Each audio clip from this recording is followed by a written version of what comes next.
The Background by Hector Hugh Munro. "That woman's art jargon tires me," said Clovis to his journalist friend.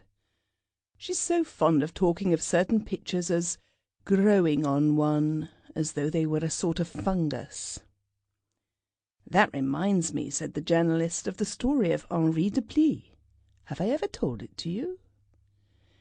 Clovis shook his head. Henri Deplis was by birth a native of the Grand Duchy of Luxembourg.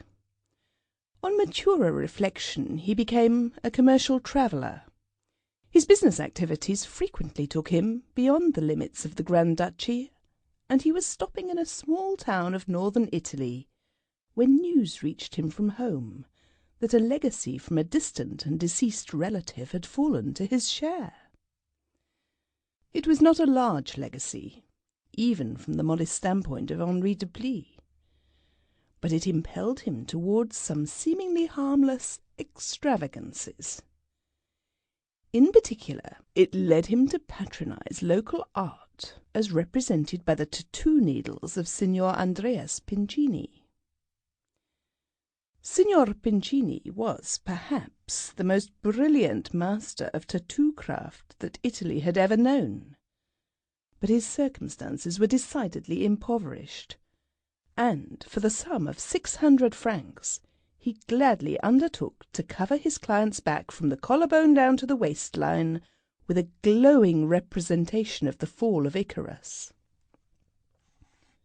The design, when finally developed, was a slight disappointment to Monsieur Deplis, who had suspected Icarus of being a fortress taken by Wallenstein in the 30 Years' War.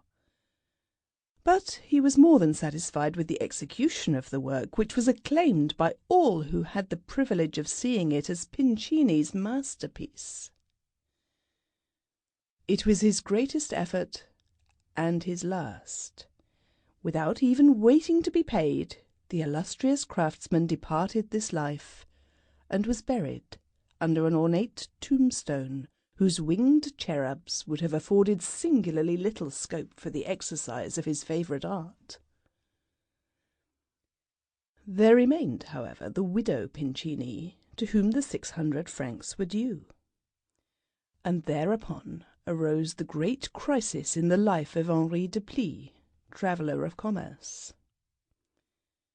The legacy, under the stress of numerous little calls on its substance, had dwindled to very insignificant proportions, and when a pressing wine bill— Sample complete. Ready to continue?